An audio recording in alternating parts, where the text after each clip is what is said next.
Sigurisht që qeveria ka projekcionet e veta, por konsideroj që në këtë rast qeveria nuk do të bënte gabimin që ka bërë herën e parë, që do të bie ndesh me kushtetutën dhe me gjitha parimet dhe të drejtat e të bërit biznes dhe të mënyrës së tregtisë. Në këtë relacion ne inkurajojmë që Kosova të ketë stabilitet dhe kontroll mbi gjithçka, por brenda kuadrit ligjor, dhe konsideroj që nëse sponsorizuesi i ligjit të ardhshëm fillon një procedurë të tillë, duhet t'i ketë shumë parasysh gjitha të gjetura që i ka gjetur gjykata kushtetuese në ligjin paraprak. Thashë edhe një herë, gjithçka në këtë vend është e rregulluar me legjislacion dhe me parime demokratike të ekonomisë së tregut të lirë, të ekonomisë e cila nuk ngulfatet nga politikat ditore, të ekonomisë e cila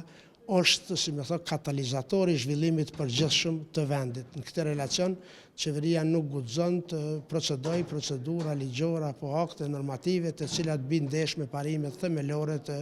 mënyrës së të bërit biznes.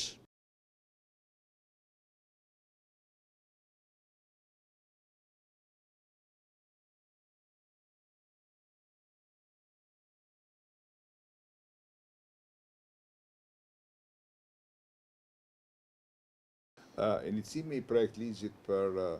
çmimet tavan të produkteve bazë ka qenë edhe më herët. Kushtetuesja ka hudhur poshtë si të pa bazë dhe si formë shkeljes së ekonomisë së tregut kushtetutës së Kosovës, dhe tash ky projekt ligj i ri i iniciuar mendoj që do të ketë përmirësime dhe avantazha qoftë për konsumatorin, qoftë për biznesin edhe për shtetin. Prandaj, do duhet merren praktikat më të mira të vendeve në Evropë, Ballkan dhe në vende të tjera ku ky ligj mund të jetë si model, por asesi me cenu ekonominë e lirë të tregut. Asesi sepse ajo është kushtetuta e garanton një gjë të tillë. Në disa vende të ndryshme, në rast se ka lëvizje të çmimit të pakontrolluar, ka mungesë të produkteve, ose ka shtrajtime të një pasnishme të produkteve dhe vrehet se kjo është bën si klientel për përfitime të larta duke e dëmtu konsumatorin, atëherë shteti e ka të drejtën të ndërhyn, po të ndërhyn me rezerva shtetënore. Prandaj, ky ligj do duhet që t'i rrit edhe rezerva shtetënore, edhe mënyrën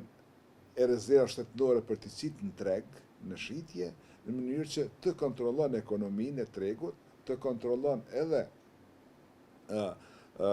tregtarët, të cilët në thojza mund të themi që supozohet që e keq përdorin situatën. Prandaj ky ligj do duhet të jetë në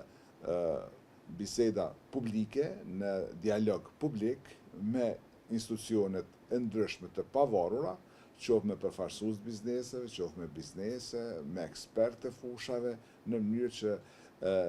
ligji vërtet kur të shkon mos të kthehet edhe një herë, sepse e hub kuptimin dhe e hub të drejtën që një ligj të shkon 3 herë dhe mos të aprovohet apo mos të ketë ndeshje me kushtetutën e Kosovës.